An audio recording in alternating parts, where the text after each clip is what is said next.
and our constant source of unconditional love. Let us welcome Mr. and Mrs. Ramil and Michi Ramos. Let's give them a big round of applause. Let us welcome the sibling of our debutant. They are her parents.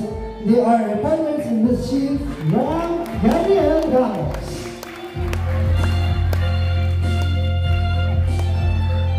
Thank you to the wonderful family of our debutant for gracing us. In her college days is criminology. Her favorite color is, as what you can see, khaki, and she is 5'3" in height and 60 kilograms in weight. So, one thing that she loves to do the most is physical exercise, which is good. Life and joy of her family. Miss Monica Ray.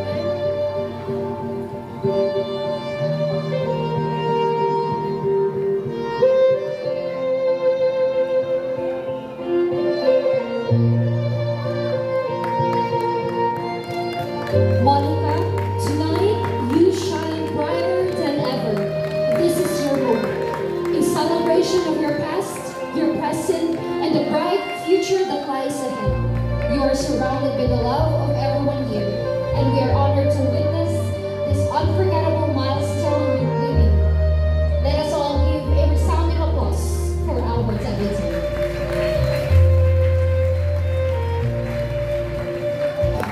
Hello, kayo pong lahat na dito.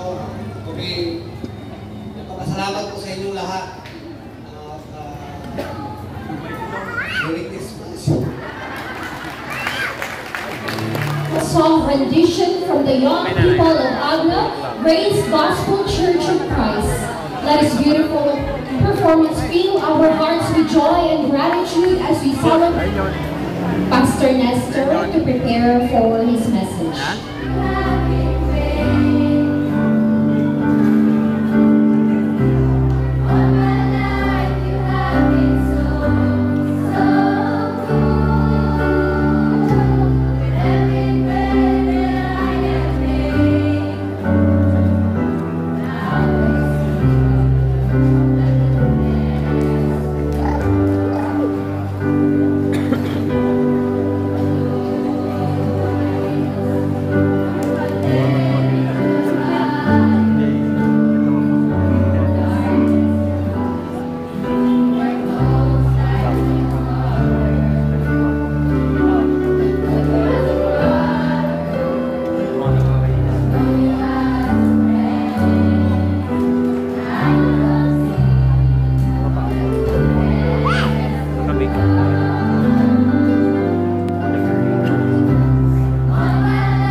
Welcome Pastor Nestor Lucero to share his message for our debutant. May nakaupo po dito. Okay, una sa lahat, magandang gabi sa bawat isa na nandito. At of course, sa ating unang-una sa dibutant, si Monica, ang kanyang mga magulang, ang Brother Ramel, Mr. Michi, at kanina nakausap ko si Kagawad Matias, ang daddy nila. Tanong ko, anong pakiramdam? Lahat ay despite nila masaya. Sabi ni Daddy Matias, first time daw ng kanyang apo, sa kanyang mga apo, kasi marami na siyang apo, na mag-celebrate ng ganitong pagkakataon. So, natutuwa ako at nagagalak na maibahagi ang salita ng Panginoon kahit sa maiksing oras o minuto. I think last week, sabi ni Sister Muti, nibitahan nila ako na ako ang mag-message ngayon. So sabi ko, how many minutes? Mga na 20 minutes lang. Kanina, tininan ko sa program, 15 minutes lang. Okay, so, kaya kung sumubra ka ng kaunti, balatin na sa Panginoon. So, napakaganda yung celebration nito kasi hindi nyo binabaliwala, hindi binaliwala ng family na ang bawat isa na nandito at least mapakinggan ang salita ng Panginoon. Bibigyan ba sa inyo? Maraming nakikinig ng salita ng Panginoon through the Bible, through message sa inyong mga leaders sa Iglesia. Pero ito na iba kasi karamihan, pag mayroong ganitong celebration na sa Pilipino, dibu, sa ibang salita, debut, ay pambihirang ginagawa ito. Amen. Napipili lang sa mga family na nagkakaroon ng ganitong celebration. So, handa nila ito at ang prayer natin ng bawat isa na dito mag-enjoy. Pagkatapos ng message, of course, maraming mga gagawin ang bawat isa dito. So, actually, last Sunday, birthday ni Brother Ronel, Papa Daddy ni Monique. At ang kanilang siram, birthday rin ngayon. Kaya sabi ko, 3-in-1. Si Monique mag-celebrate ng kanyang 18th birthday. So, kaya yung mga nandito, mapalad kayo, bless kayo na kayo naimbitahan para makisaya, makidalo sa ganitong celebration. So, napakagandang occasion ito. Kasi sa ating mga Pilipino, ito yung nauuso. Sa panahon namin noon, walang ganito. Yung mga milenyong, yung iba, bihira lang. Napipili lang. Pero ngayon, kahit sa mga barangay, kahit sa mga remote area, nagkakaroon na ng ganitong celebration na tinatawag na 18th birthday, o iya sa Pilipino, dibu, sa ibang salita, debut. So, anong ibig sabihin nito? Kasi sa Pilipino, pag nag-18th ang babae, ibig sabihin yan, tinatawag na natin na dalaga na siya. Okay? At ibig sabihin yan, meron na siyang legal responsibility. At ibig sabihin yan, yung kanyang mga magulang, handa na rin sila na mayroong manliligaw. May manligaw kay Nika, nandiyan na lang sila para magpapayo. Hindi ko alam kung may nagliligaw na kaya Nika, baka nahuli lang sa talita. But ganitong celebration na 18th birthday, maliban sa legal age na siya, yung kanyang mga magulang, at sinasabi sa bawat isa na ang kanilang anak na si Monica ay dalagang-dalaga na. Meron na siya responsibilidad bilang anak na 18 years old, legally meron siya responsibilidad. Pero marami rin siyang privileges kasi 18 na siya. So, yun ang simbolo ng mga gagawin mamaya. Kaya sineselebrate natin. May 18th balon, may 18th, ang dami na gagawin mamaya. So, mahalaga yun. Para maaalala ng bawat isa na nandito na kayo nakisaya sa 18th birthday ni Monica. So, ngayon, since nautusan ako na magbahagi ng salita ng Panginoon, so hindi lang kumupinto dito ng ganito, balit basahin natin ang salita ng Panginoon para naman at least meron tayong marinig. So, gusto kong basahin sa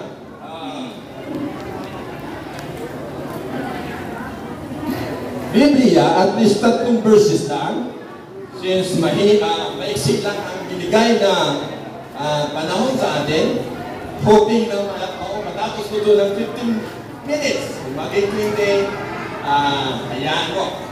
Sabi dito, sa verse 30, mandaraya ang pang-akit, Kawikaan 31, verse 30 to 31. Mandaraya ang pang-akit, at tumutupas ang ganda. Ngunit ang babaeng gumagalang at sumusunod sa Diyos ay paparangalan. Amen. Verse 31, ibigay sa kanya ang lahat ng parangal. Karapat dapat siya sa pagpuri ng bayan. Manalangin tayo. At dakilang Ama, kami po inalay, nagpasalamat po sa gabi ito. Salamat po na kami dinala mo sa lugar na ito upang makipag-celebrate sa 80th birthday ni Monica, sa birthday ni Bartolomé at birthday ni Ram. Salamat Panginoon sa family ito. Kanilang Daddy Matias, nandito, natutuwa siya. At bawat isa na naimbitahan na dito, ang mga leader sa aming bayan, aming mayor, mga kagawad sa barangay, at bawat isa ng mga kamag-anak at kaibigan na nandito sa Panginoon. Pinapanalangin namin na ang celebration na ito ay hindi lang sila ay masiyahan mamaya, subalit nakaparinig din sila ng salita mo upang ito'y may consider nila sa kanilang buhay bilang nabubuhay habang kami naghihintay sa Panginoon. Buksan mo ang aming puso, damdamin upang ang aming mapakinggan ngayon ay consider namin ito ng mensahe from you. In Jesus' name I pray. Amen. Okay, since sabi kanina, pagbubulay-bulayan natin ang salita ng Panginoon, hoping na ang bawat isa na nandirito, naniniwala na ang Biblia salita ng Panginoon. Matagal na itong isinulat, pero ang sulat nito nananatiling na isulat. Hindi pwedeng baguhin ang iba. Kaya tayo bilang mga Kristiyano, dapat maluwang ang dibdib natin, puso natin, at tanggapin natin ang basa na nabasa sa Biblia na salita ng Panginoon. Pero ngayon, gusto kong ibahagi sa nabasa natin tungkol sa woman o babae. Of course, pag may babae, may lalaki. Hindi pwedeng mabuhay ang babae pag walang lalaki. Hindi pwedeng dadami ang mga tao pag walang lalaki. Sulilikha ng Panginoon yung lalaki at babae. May dahilan ng Diyos kung bakit niya nilikha ang tao. So, maraming dahilan tayo naisip, pero ngayong gabi, gusto kong bigyang pansin yung tungkol sa pagiging babae. Sa maiksing mensahe, ang babae ay napakahalaga. Sabi nga, ang babae ginagalang, hindi pinag-away, okay? Minamahal. Dahil ang babae napakagandang nilikha ng Panginoon para makapartner ng mga lalaki.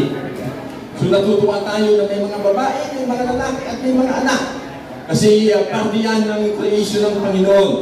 Nung nilikha niya ang tao, babae at lalaki. Sabi ng Panginoon, magpakarami kayo. So kaya maraming tao ngayon. At nagsiselebrate yung iba, pero minsan may mga tao ngayon na nalulungkot kasi may gira. Masama ang panahon nila. May mga sakuna. Pero tayo, magpasalamat tayo ngayon na tayo nagsiselebrate na kahit sa ibang lugar mayroong gira, dito natutuwa tayo. Kahit sa ibang lugar may sumasabog na bomba, dito natutuwa tayo nagsiselebrate. So, purihin natin ang Panginoon sa ganyan. So, ngayon, since may ilang panahon natin, ang tatalakayin ko tungkol sa babae na sinabi dito sa Kawikaan, verse chapter 31, meron lang 3 katangian ng babae na gusto kong maibahagi sa atin. 3 katangian ng babae gumagalang at sumusunod sa Diyos. Gusto ko na mailagay natin ito sa isip natin kung ano ang mga ito. Unang-unang katangian, maingat. Pangalawa, matulungin. Pangatlo, makatarungan. So yung maingat, mababasa natin yan sa Proverbs 31 verse 17, sabi niya dito, gayunman, naiingatan ang kamay at katawan upang matupad ang lahat ng kanyang tungkulin araw-araw. So isang babae na may takot sa Diyos at ginagalang ang Diyos, sabi dito,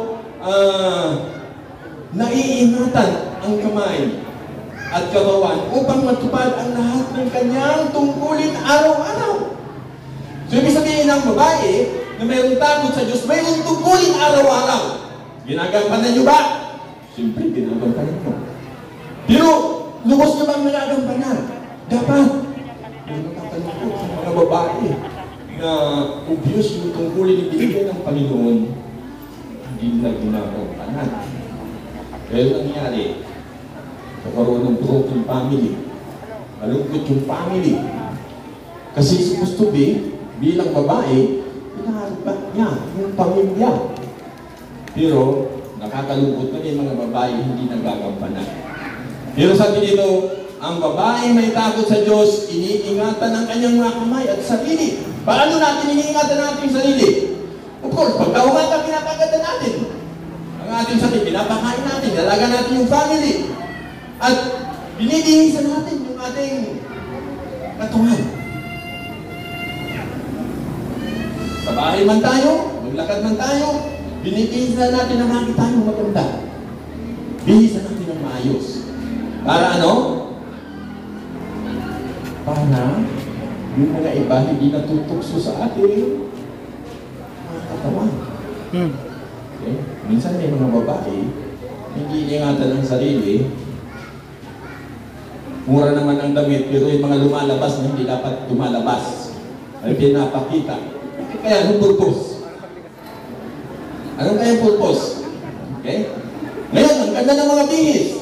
Pero sana, pag bihis ng babae, lalo na may mga asawa, dapat gawin natin na hindi nauupin yung ating asawa, hindi nagsisilo sa mga kasuotan ninyo, kasi tama yung suot niyo. Dapat modest.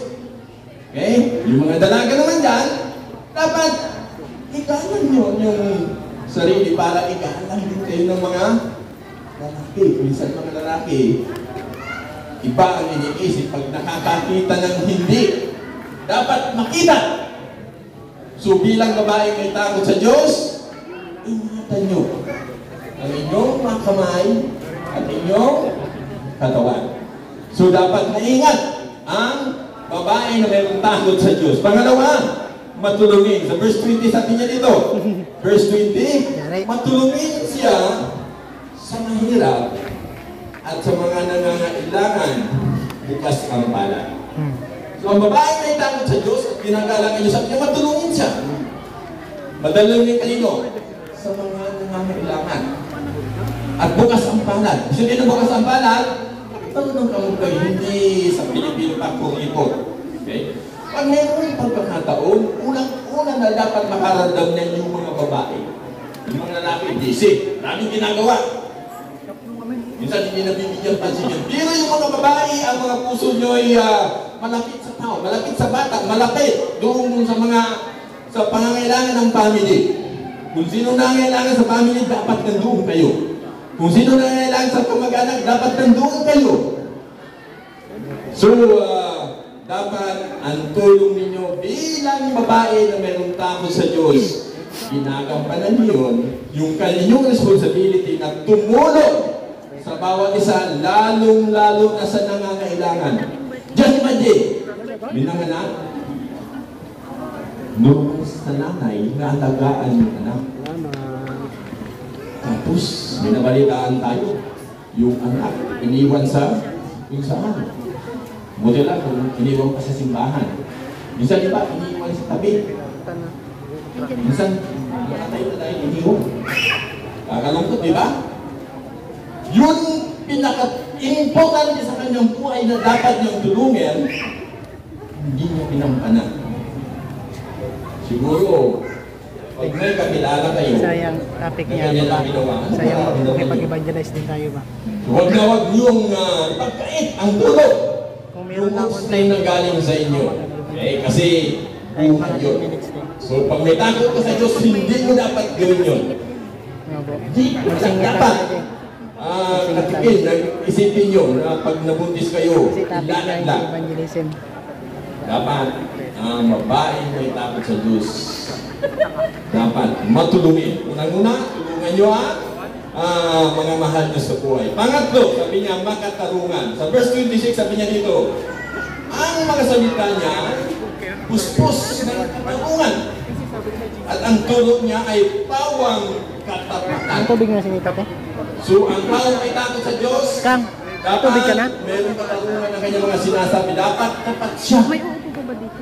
Sa Diyos, Tapat siya sa kanyang mga mahal sa buhay. Tapat siya sa kanyang mga sinasabi. Yung napakahalaga yun.